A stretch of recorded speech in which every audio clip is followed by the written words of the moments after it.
Hello, hello! My name is Callista, and welcome to Mass Effect 3 Legendary Edition.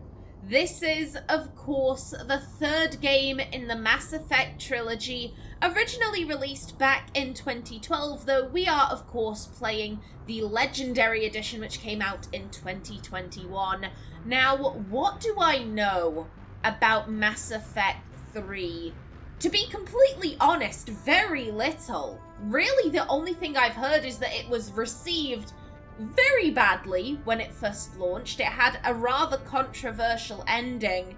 Personally, I'm eager to see this for myself. I've heard a lot of negativity, but I want to draw my own conclusions. I want to form my own opinions. I'm very excited to see whether I end up thinking, you know what?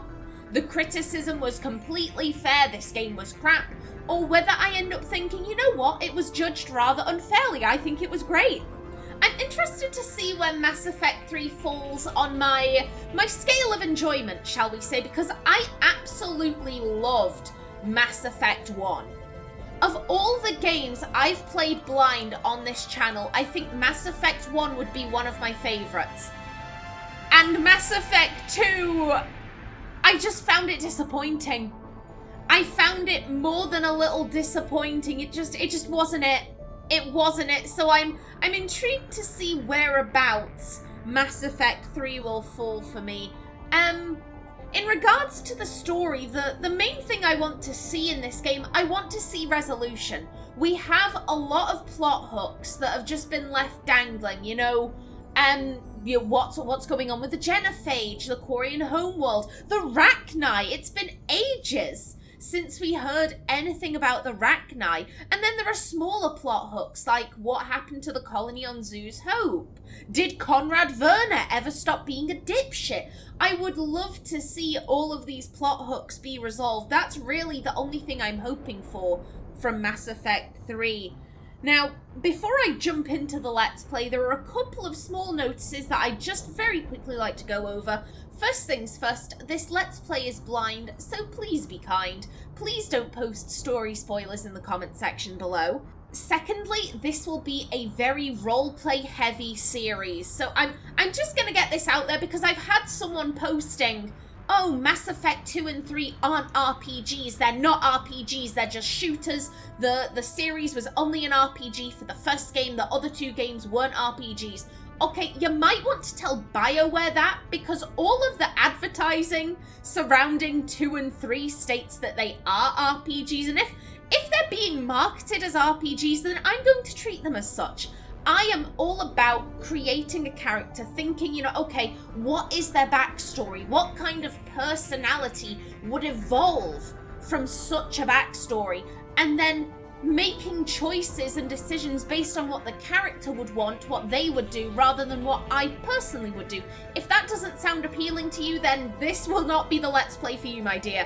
And then thirdly, this is going to be very slow paced. I like to take my time. I enjoy reading the codex entries. I enjoy kind of mulling over, okay, what is my character thinking? What are they feeling in this moment? I don't really play games for, you know, the big fights, min-maxing, going really fast. Yeah, that's not what I'm about. So again, if that doesn't sound appealing, then thank you for checking out this video, but this may not be the Let's Play for you. Okay? Okay, let's make a start. Ooh, I'm excited. I am very excited for this.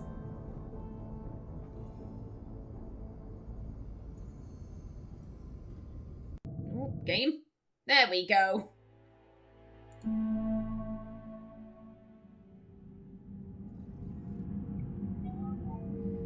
And I once again forgot to turn off the EA app launcher thing. And no, that will not be there for future episodes. And yes, we would like to import. There's my girl, Naomi Shepherd. God, created all that time ago. Flippin' heck. She was an Earthborn soul survivor, just a simple soldier, nothing special. She can't make, you know, Mass Effect fields with her mind. She can't hack the hardest of terminals. She can just shoot and run. That is what she do. Now, yes, so I created a separate save just to ensure that, you know, I had fed the fish, I had installed all the upgrades. Yes, we saved the Rachni Queen. Caden Alenko was rescued on Vermeer. We chose to save the council, mainly so that we could, you know, shove everything in their face. Oh, the Reapers aren't real. What'd you call that then? What'd you call that then, guys? We saved Malon's data, we kept Rex alive on Vermeer, we chose to destroy the Geth heretics, we destroyed the Collector base, survived the suicide mission with 12 squad mates, we romanced Liara before Mass Effect 2, and then we did not romance anyone in Mass Effect 2. Okay, yeah. That's alright. Oh my god, my girl! My girl! Let me turn you. Oh my god, that is... No, face front, my dear. There we go. That's her! That is perfect. That's my girl. And no, we're keeping the same thing. We are a soldier. Okay, now Naomi does have a backstory. I read it out in the first game, so you know what? I'm gonna insert that footage here. If you are not interested in hearing her backstory, then a timestamp should be popping up screen somewhere around here. Just skip ahead to then. But here is her backstory for anyone who is interested. Naomi was born in one of the slums on the outskirts of the megatropolis that is Seattle, Washington. It was a tough, harsh life, and the people there have a tendency of living fast and dying young. Naomi lived with her mother, who was little more than a child herself. She was only 17 when she gave birth to Naomi, and she had a rather nasty drug habit that had caused her parents to disown her a couple of years prior. Naomi never knew her biological father. Instead, she would deal with her mother's boyfriends. Each would come into her life proclaiming to be her new daddy, stick around for a couple of months, and then leave. It was rare that her mother didn't have some form of company in the tiny apartment they called home, and as a result, Naomi would do everything she could to avoid the apartment. She'd stay with her friends or even just hang around on the street. Anything was better than going home. It was a rather dangerous life for a young girl, but by the time she was 10, Naomi was wise beyond her years. She knew how to run fast, and she knew where to hit someone in case they did manage to grab her. And Naomi did have friends to back her up. A couple of older kids who ran with the 10th Street Reds, a pretty well-known gang in the area. They offered to put in a good word for her and help her join up. They said she could make a bit of money running packages for the gang. Naomi realised that by packages they probably meant drugs or something equally as illicit, but she didn't really care. She needed the money. And so Naomi joined the 10th Street Reds. At first she acted as a runner for them, but they quickly realised that she could pack a mean punch, and so they started having her target runners from other gangs. It was more dangerous, sure, but the pay was good, and Naomi needed the money. Her mother rarely had money of her own, and the threat of eviction constantly loomed over them. And then one day it happened. Naomi returned to the apartment, only to find that the landlord had changed the locks, and her mother was nowhere to be found. Naomi searched for a little while, but it soon became apparent that her mother had ditched her. Naomi remembers sitting on the curb as she tried to process the thought that she was now alone. A cockroach crawled out of some nearby garbage, though it was quickly smushed under the boot of a passerby. Naomi watched as, after a minute, the cockroach's crumpled legs began twitching. If a cockroach could survive here, why couldn't she? Naomi would dedicate herself to the 10th Street Reds. They had been more of a family to her anyway. With the gang claiming her full attention, Naomi quickly began rising through the ranks, and this was when she met Skylar. She was only 20, but she acted like she had lived twice as long. She looked out for Naomi, took her under her wing, and became the older sister that Naomi had never had. They would dream about leaving the slums together. If they pooled their money, maybe they could leave Seattle, go someplace far away from all of the smog. It was a silly dream in hindsight, but it got Naomi through her teenage years. When she was 17, Life seemed good. She had respect, a bit of money in her pocket, and life seemed stable. But nothing was truly stable in those slums. She hadn't seen Skylar for a couple of weeks, but that wasn't particularly unusual. Skylar liked to party, so Naomi just assumed that that was what she was doing. She was horrified to learn that Skylar was actually dead. She had gone to a party around 10 days ago, taken something, and had a bad reaction. Naomi found herself looking at her fellow gang members differently. They knew how close she was to Skylar, yet none of them had said anything. They claimed that Skylar was family, yet none of them seemed even remotely upset. It was then that Naomi knew she had to get away, and the following year when she turned 18, she signed up with the Alliance. Basic was brutal, but Naomi had a hunger to succeed. To be honest, some of the people there were worse than the training. A few looked down on her because of where she had come from. They called her a rat. But Naomi was no rat. She was a cockroach, and she would survive. Her military career was relatively quiet. Until a coup, that is. Her unit was sent to find the missing pioneer team. They found nothing. Until nightfall, when trouble found them. It descended upon her unit, tentacles and teeth, and so much acid. They tried to run back to the landing zone. Naomi still remembers the screams, the sound of flesh sizzling, but she just kept running. By the time help arrived, Naomi was the only one left. She found herself thrust into the spotlight as the top brass turned their gaze on her. They even built a statue of her on a coos. But to Naomi, it just hammered home one thought, that the cockroach would survive. Naomi's current objective is to do her duty to the best of her ability and prove that greatness can come from anywhere. That no matter someone's place of birth, their level of wealth, their creed, or the colour of their skin, everyone is capable of being inspiring.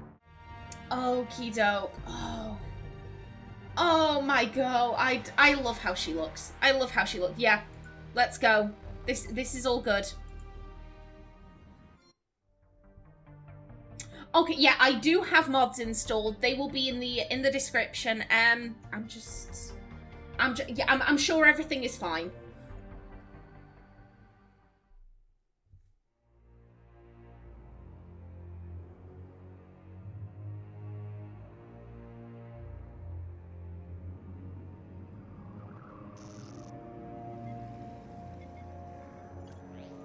How bad is it?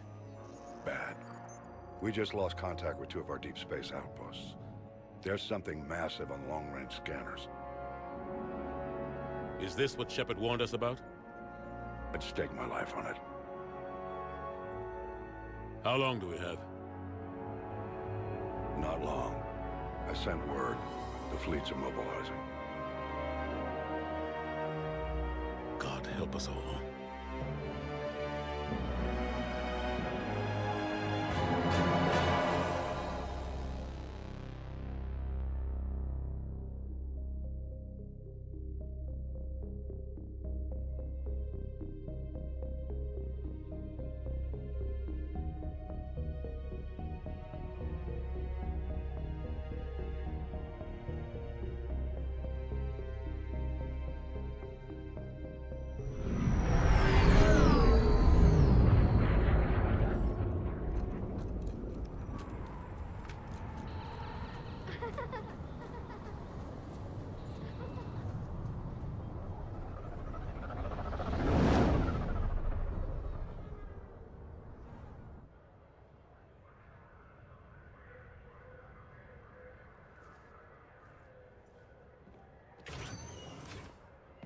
Commander. You're not supposed to call me that anymore, James. Not supposed to salute you either. We gotta go. The Defense Committee wants to see you. Sounds important.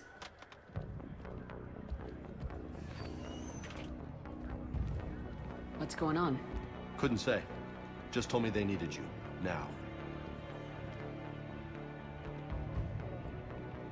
Anderson? Admiral? You look good, Shepard. Maybe a little soft around the edges. How are you holding up since being relieved from duty? It's not so bad once you get used to the hot food and soft beds. We'll get it sorted out. What's going on? Why is everyone in such a hurry? Admiral Hackett's mobilizing the fleets. I'm guessing word's made it to Alliance Command. Something big's headed our way. The Reapers? We don't know. Not for certain. What else could it be? If I knew that. Oh. Oh. Hell, okay, I recognize the Iron Bull's voice. Hello there, Freddy. Oh my god.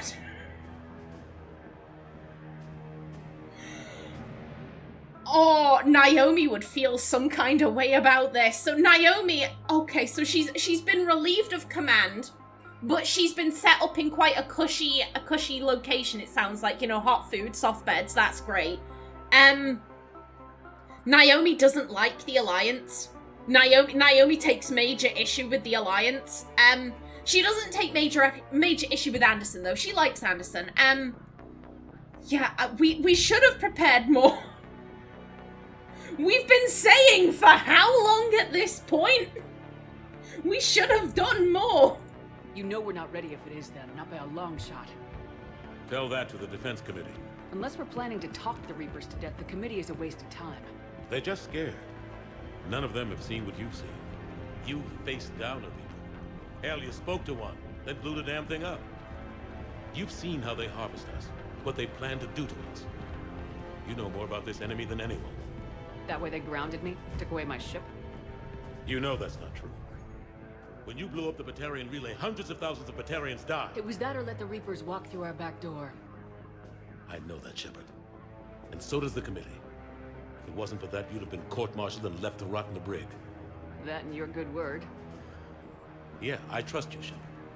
And so does the committee. I'm just a soldier, Anderson. I'm no politician. I don't need you to be either. I just need you to do whatever the hell it takes to help us stop the Reapers. They're expecting you to, Admiral.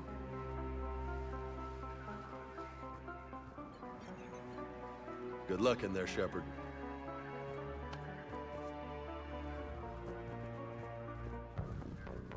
Anderson? Shepard. Caden. How'd it go in there, Major? Okay, I think. Hard to know. I'm just waiting for orders now. Major. You hadn't heard? No, I'm a bit out of the loop these days. Sorry, man. Didn't mean to keep you out of the loop. Oh!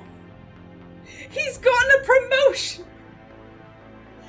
Oh, darling, it's all good. I think that the last time that Naomi and Kaiden met, you know, Kaiden thought that she was working for Cerberus. She blinked out an SOS with her eyelids. He clearly didn't get the memo, like, hey, I've been held hostage by this terrorist organization, please help me. Yet Naomi wouldn't have any hard feelings with Kaiden. I think she would be a bit hurt that, like, hey, I was being held hostage by Cerberus and you didn't come and get me. Like, what the you thought I would legit work with the organization that killed 50 of my friends? What the fuck, dude? What the fuck? She'd be a bit hurt about that, but I don't think she'd have any major, like, oh, you treated me like shit. Like, I don't think she'd harbor any ill will. Like, he thought she was a terrorist. He legitimately thought that. Like, yeah, no worries, dude. No worries. I'm sure you had your reasons. Yeah, I suppose I did. Still, it's good to see you. Admiral. Come on.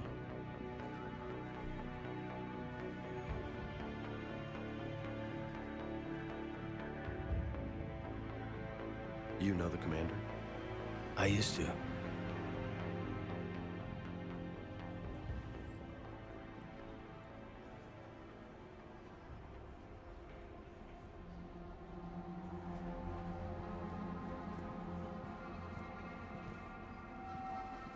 Admiral Anderson. Shepard. What's the situation? We were hoping you would tell us. The reports coming in are unlike anything we've seen. Whole colonies have gone dark. We've lost contact with everything beyond the Soul Relay. Whatever this is, it's incomprehensibly powerful. You brought me here to confirm what you already know. The Reapers are here.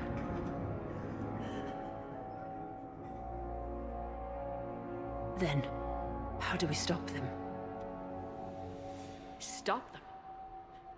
This isn't about strategy or tactics. This is about survival. The Reapers are more advanced than we are, more powerful, more intelligent. They don't fear us. And they'll never take pity on us. But there must be some way. Oh. Oh. Naomi is relishing this. All this time, she has been saying the Reapers are coming. I'm telling you. And every time, everyone has said, oh no, you're talking shit. You're talking shit.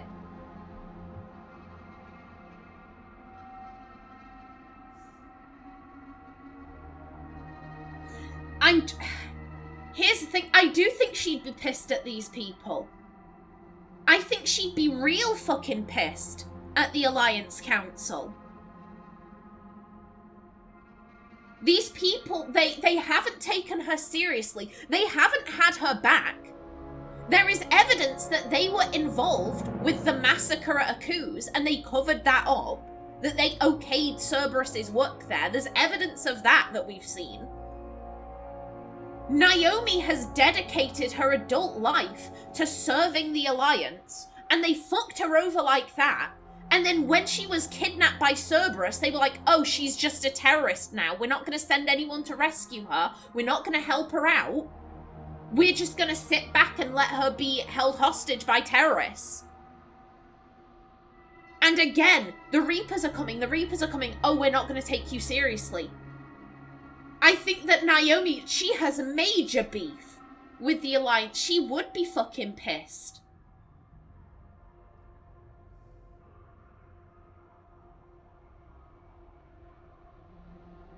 Naomi's a scrapper.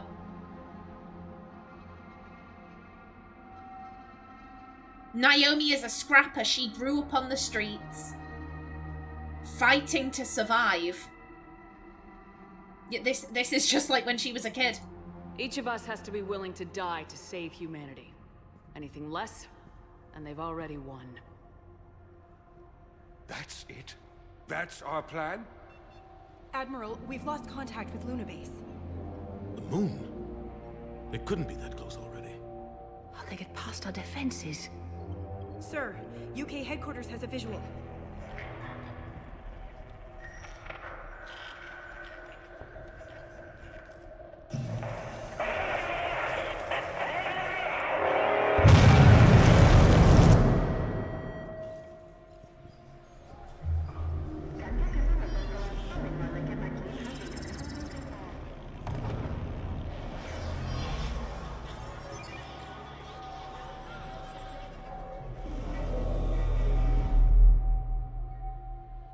Why haven't we heard from Admiral Hackett?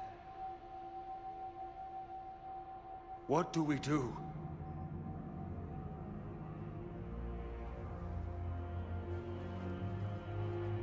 The only thing we can. We fight or we die. We should get to the Normandy.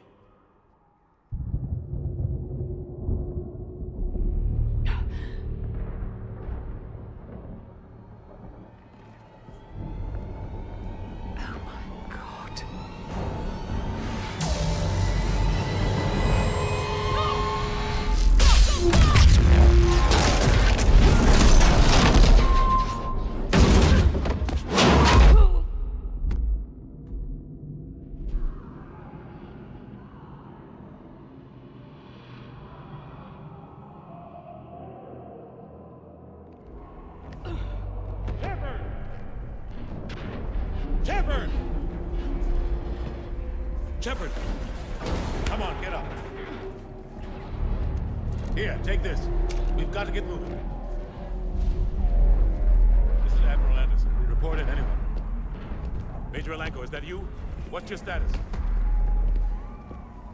I can't raise the Normandy. You'll have to contact me. We'll meet you at the landing zone. Anderson out.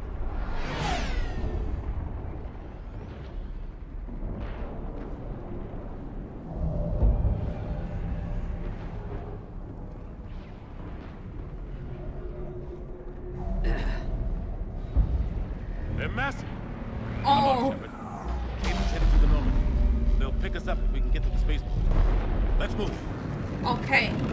Yeah, V to display objective. Okay. Okay, I can figure this out. Oh my god.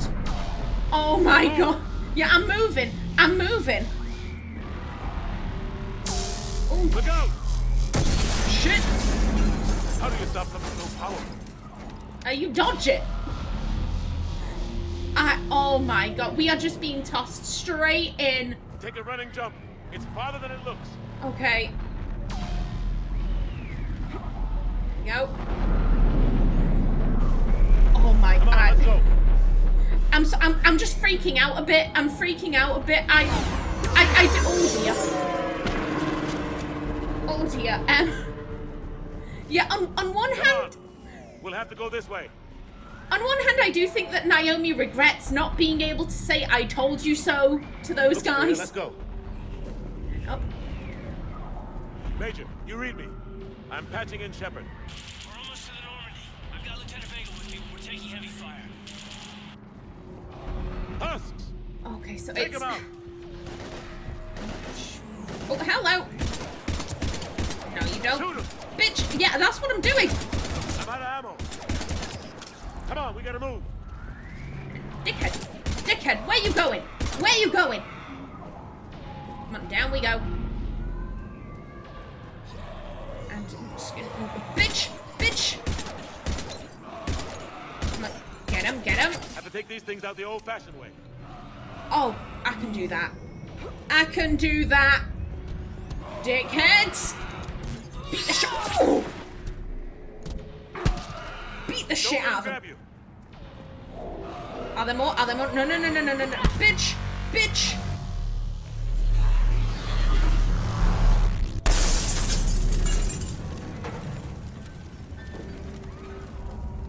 Oh my day. Hello, Ants. I wondered where you'd gone. Gotta find a way out of here. Oh, I'm trying. I'm trying. I'm looking for a way out. I'm looking for loot. I'll take a med kit. Okay, well, there's... Hello, we got a hole. Okay, no, we can't go through the hole. Got it. Oh, Jesus, Jesus Christ. Jesus Christ. Sorry, you scared the shit out of me. Bitch. Fuck you. Let me out. Through this way.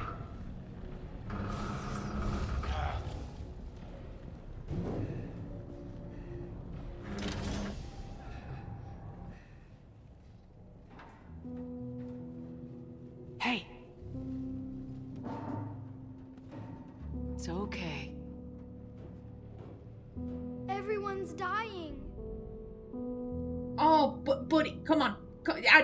I know that stranger danger is a thing, but like right now, just come on. Come here. I need to get you someplace safe. Take my hand. You can't help me. Shepard! In here.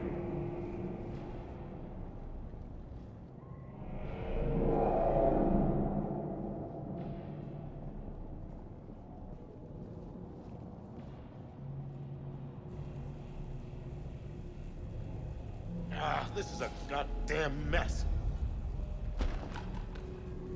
Every minute these machines are here, thousands of innocent people die.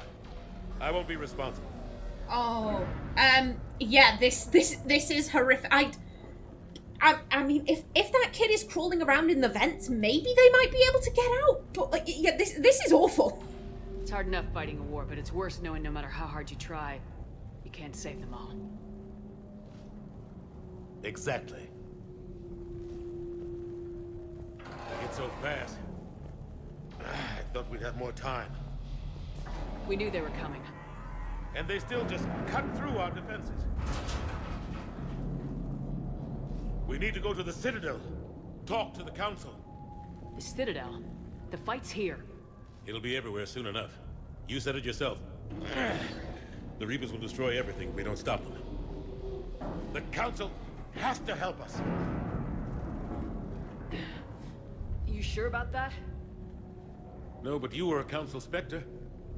That has to count for something. Gotcha!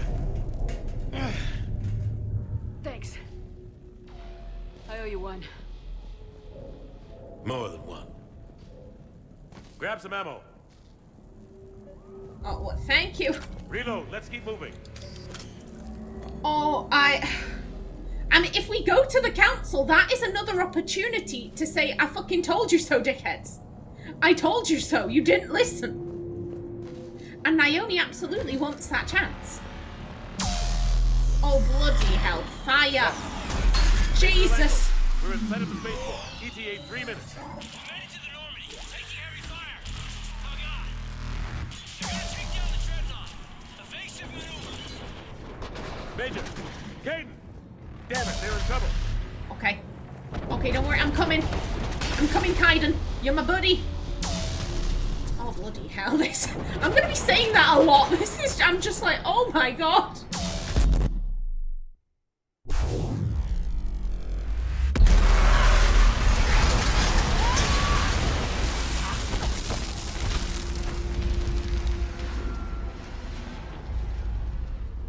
Flipping Normandy, heck. we're going to reroute. Do you copy? Normandy, come in. Red Oh, hello? Hello? You two all right? Get down, they'll see you.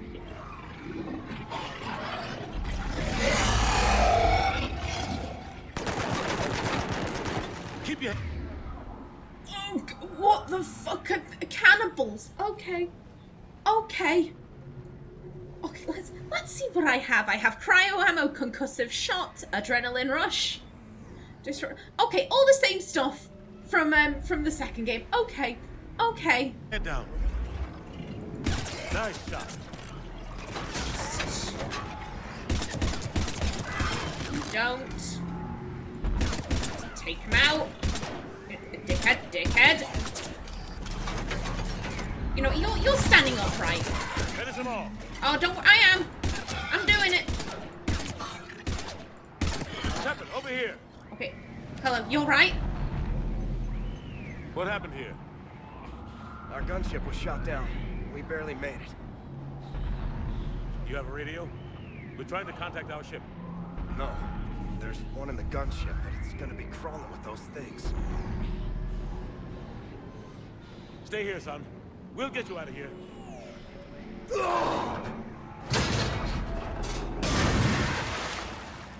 Come on. Let's get to that gunship. Okay. Okay. And now I'm looking at my timer. I've only got about 5 minutes left. So let's, you know, let's stop here. Hold up. There we go. Journal. Codex. There we go. Let's finish off with a bit of codex reading. This seems like a good place to stop. The Asari were the first species to discover the Citadel. When the Solarians arrived, it was the Asari who proposed the establishment of the Citadel Council to maintain peace throughout the galaxy. Since then, the Asari have served as the mediators and centrists of the Council. An all-female race, the Asari reproduce through a form of parthenogenesis. Each Asari can attune her nervous system to that of another individual of any gender and of any species to reproduce. This capability has led to unseemly and inaccurate rumors about Asari promiscuity. Asari can live for over 1,000 years, passing through 3 stages of life. In the maiden stage, they wander restlessly, seeking new knowledge and experience. When the matron stage begins, they meld with interesting partners to produce their offspring. This ends when they reach the matriarch stage, where they assume the roles of leaders and counselors. Okay, so this is the same as past games. I am gonna go through all of the codex entries. It's just a nice reminder for me. I'm not super into like, okay, yeah, there's this about this species and this about this and blah blah blah blah blah blah blah. Like I'm not like with Dragon Age, I damn near have all those codex entries memorized. I am obsessed with Dragon Age. I'm not quite so obsessed with Mass Effect. I'm more of a fantasy gal than a sci-fi gal.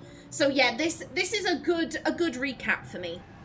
The second species to join the Citadel, the Solarians, are warm-blooded amphibians with a hyperactive metabolism. Solarians think fast, talk fast, and move fast.